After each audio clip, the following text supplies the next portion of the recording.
In today's video, I'm going to teach you how to design a divider component in Figma using material design guidelines.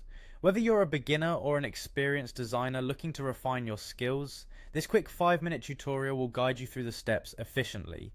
First, you'll want to ensure you're logged into your Figma account, so head to the Figma website and click on the login button. Once you're logged in, navigate to the home section. From here, select the design option to start a new design or open an existing one.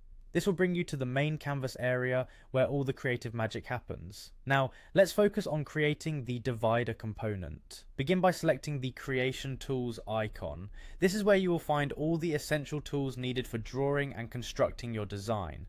Click on the Frame tool, which allows you to define a specific area on the canvas to work within. Think of it as a space where your component will live. After setting up your frame, look for the pen tool in the toolbar. The pen tool is crucial for creating precise lines and shapes, making it perfect for drawing dividers.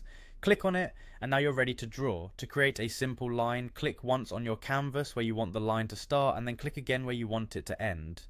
You can hold the Shift key to keep your line straight, which is often aesthetically pleasing in design. A straight line gives a clean, minimalist look effective for divider components. Once your line is created, you can customize it to fit the material design guidelines. Adjust the thickness of the line in the Properties panel to match the material design standards, typically around 1 to 2 pixels for dividers.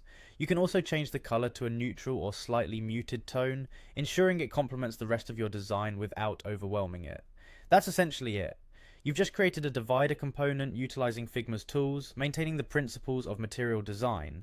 With these steps, you can easily replicate and adapt this process in your other projects, enhancing their overall design cohesion without any additional complexity. To recap, we've logged into Figma, navigated to our design workspace, used the creation tools to set a frame, and employed the pen tool to create our line, ultimately ending with a refined divider component adhering to material design standards. I hope this tutorial has been helpful in elevating your design capabilities. Thank you for watching, and be sure to practice and experiment with these techniques to create stunning components in Figma.